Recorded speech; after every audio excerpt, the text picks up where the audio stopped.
Yeah, I think the series in general was all-inclusive because what set us up for today was a little bit of the weekend. And what I mean by that is Halverson and Lindsey being as good as they were out of the bullpen, gave us some options out of the bullpen, had some fresh arms go out there.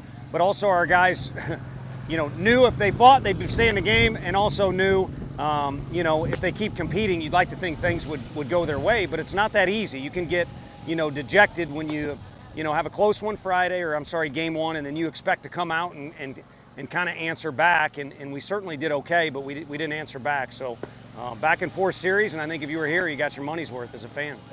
To get that answer today, what does that mean for the group and the mentality? Yeah, I think, we got our first walk-off win last weekend against A&M, and I'd like to think that's kind of a signature win for the team, and maybe will allow them to realize they can do that stuff in the end. And then you have to win your first road game. I mean, we had a pretty tough challenge there, a great environment, whatever you want to call it, against Grand Canyon. And then adverse circumstances up in Columbia, Missouri, and we didn't play well. And then here, again, we're in the game, but they don't give you any credit for being close. They were better than us for 2 days. And I think to get the first road win means a lot. Now you know what it takes and what you're capable of doing. Regardless of the outcome, when you're managing a game, like Thursday night when it was so low scoring and pitching versus today, could you go through the different mindset of what that's like? Yeah, I got to be honest. It might have been better to be up 5-1 than 10-1. You got a dangerous lineup that probably all of a sudden relaxes a little bit more. It's different being up there, when it's 6-4 versus a little bit wider margin, and defensively too. Maybe you end up doing something differently than you should. Every day in general has a different flavor, but also the game, once it starts, it does. And I'm not so sure you're better off, disregarding the scoreboard for a while, especially on Sunday or Game 3. In any league, it usually gets a little crazy one way or another on day 3. And today had its own version of crazy, and fortunately we were able to win.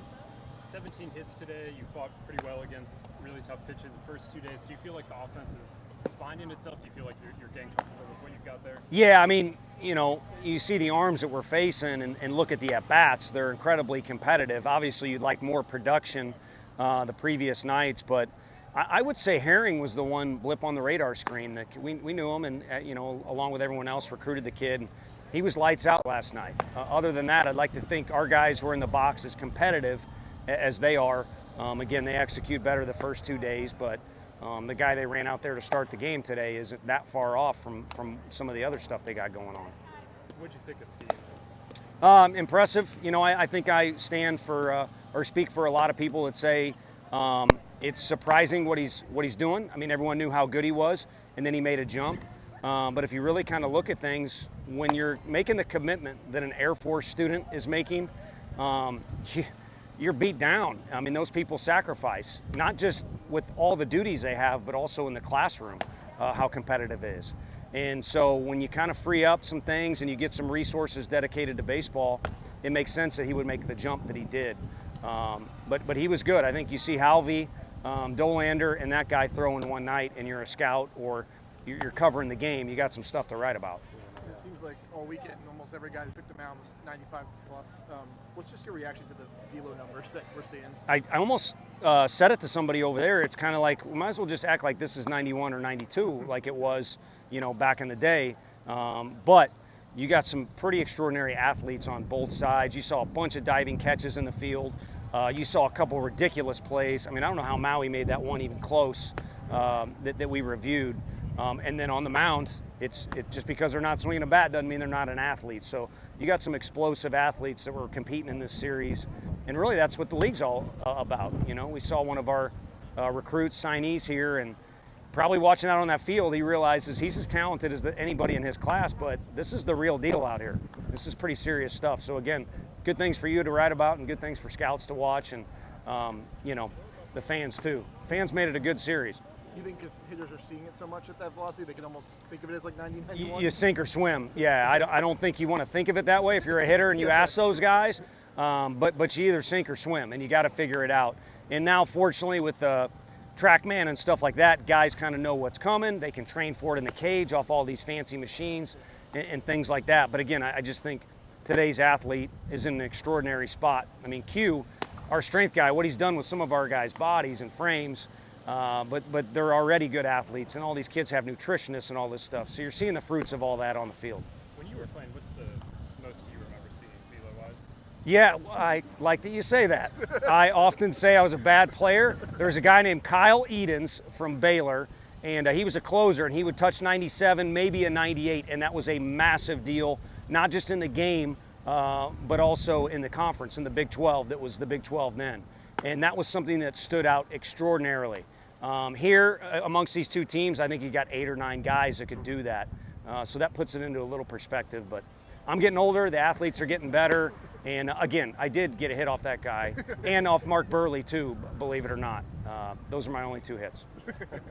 Well, every team's different. Obviously, last year you had a totally different personality group, skill set, everything. How is this year different, and how are you able to change your coaching style to deal with it? Yeah, I mean, now I'll sound like I'm whining because I've said it a few times, but this group, like you guys talked to Zane Denton, and I'm not sure who else you visited with, but yeah, Dick, I mean, he was a part of last year, but he was injured often, and he was able to play a small role amongst a bunch of older guys. It's his first year playing. I'm not saying he was hiding out. He was crucial for us, especially in a regional win that I remember. But these guys did not sign up for some of the battles they've had to fight. Right.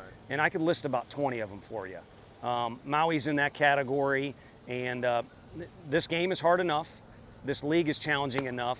And then it's already a challenge to begin with if you just took our team and it was the first year of Tennessee baseball ever. But it's been unique, and they're navigating through it pretty well. But we've got a lot of progress that we honestly need to make. Right. And could you go into where you really focused on? I mean, obviously some defensive things, some base running things. Yeah, no, I think base running and outfield defense was a deal early in the year, and honestly, they've both improved tremendously. And part of it is getting personnel in the right area. If you were to ask me, hey, you get to pick one area, it would be, I don't know that we'd get around a campfire or anything, but it's just coming together, you know, be one of the guys. And that's not that easy to do when you haven't been on the field playing next to a guy, or you haven't been in a program, you know. And so I think that's an area where these guys got to keep coming together and write their own story. And a big part of it, which if they're listening to this, they shouldn't be, but a big part of it is block out the outside noise. That's so hard to do for any athlete or any kid these days, but for this team in particular, if they could wall off what's going on and, you know, shake the fans, you know, hands after a series, but during the work week and during games, if they could wall off what everyone's saying and make our group a little closer, that'll be the area of progress that I would like to see most. Okay. One more, guys. The rotation this weekend, just what did you think of that? I know you want to get to the bullpen, but what did you think of the rotation? Yeah, I thought Dolander did not have his best stuff, and by that, really command, because, I mean, the stuff was good. Normally, he's got spot-on command, and it wasn't there, and he battled through it, which we appreciate. But, you know, with Sewell and Halvey and Lindsey, you kind of got 3 other SEC weekend starters, caliber-wise, down there. So, yeah, we don't mind handing the ball off to the bullpen. And then, you know, Beam did what he needed to do today. I mean, again, when you're up and the hitters are relaxed and the dry dirt out here, you got some choppers going through, explosive lineup. I think he did what he needed to do for us on day 3. I think Burns is the blip on the radar screen. If you track back to how he's had to bounce around a little bit, it's not an excuse. He certainly didn't make it, but his stuff wasn't quite what it had been the last 2 weeks. And I think a big part of that is he's had a really erratic schedule.